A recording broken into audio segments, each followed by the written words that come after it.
ஐயா மக்கள் தொண்டன் அசோக்குமார் அவர்கள், நீங்க முகநூலில் அவர் பேர் மக்கள் தொண்டன்னே அடிச்சிருப்பாரு. நீங்க போய் பார்த்தீங்கன்னா தினமும் ஏதாவது ஒரு காணொலி போட்டுக்கிட்டே இருப்பாரு. காணொலி போடுறாருன்னா டிக்டாக் ரீல்ஸ்ல நீங்க பாக்குறீங்க பாத்தீங்களா, சினிமா பாட்டுக்கு டான்ஸ் ஆடுறது, கோமாளித்தனம் பண்றது, கிளுகிழுப்பு ஆட்டுறது, அது பண்ண மாட்டாரு. அவர் போடுகிற 1 நிமிட காணொலியாக இருந்தாலும் 30 நிமிட காணொலியாக இருந்தாலும் அது இந்த சமூகத்தில் ஏதாவது ஒரு மாற்றம் உருவாக்கணும்.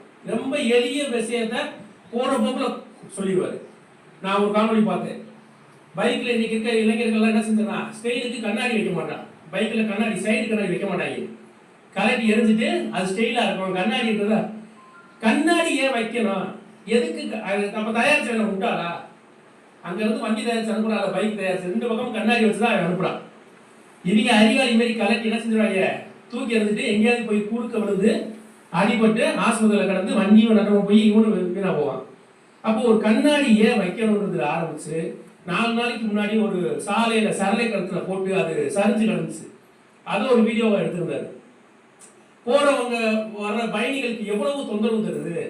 நாம பாக்குறோம் சாதாரண சரளை கட்டணும்னு, அங்க ஒரு முதியவர் வண்டியை தள்ள மாட்டாப்புல தடுறாரு. நாம இங்க பாக்குறோம் இல்லையா, ரயில்வே கட்ட தள்ளதுக்கு எவ்வளவு சிரமப்படுறோம்.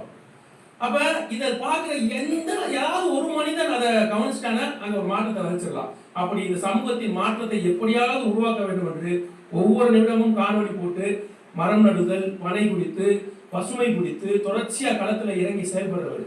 டீச்சர்ஸ் கூட சொன்னாங்க, வந்தனே அவர் மண்ணை பார்த்தனே ஓடிட்டார் சார், டக்குன்னு மரத்தை தூக்கிட்டு பசங்களா மாறிட்டாருந்தாங்க.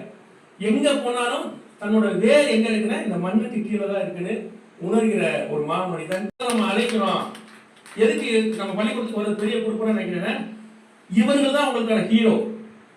இவங்க தான் இந்த சமூகத்தின் கதாநாயகர்கள்.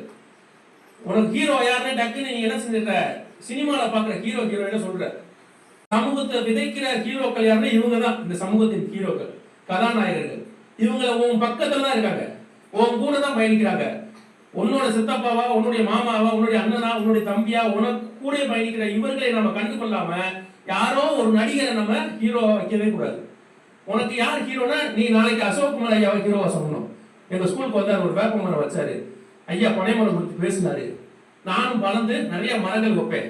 இந்த வெள்ளைப்பாறை இந்த சாலை முழுக்க மரங்கள் நான் வச்சு ஒரு சோலையாக மாத்துவேன். நீ முடிவு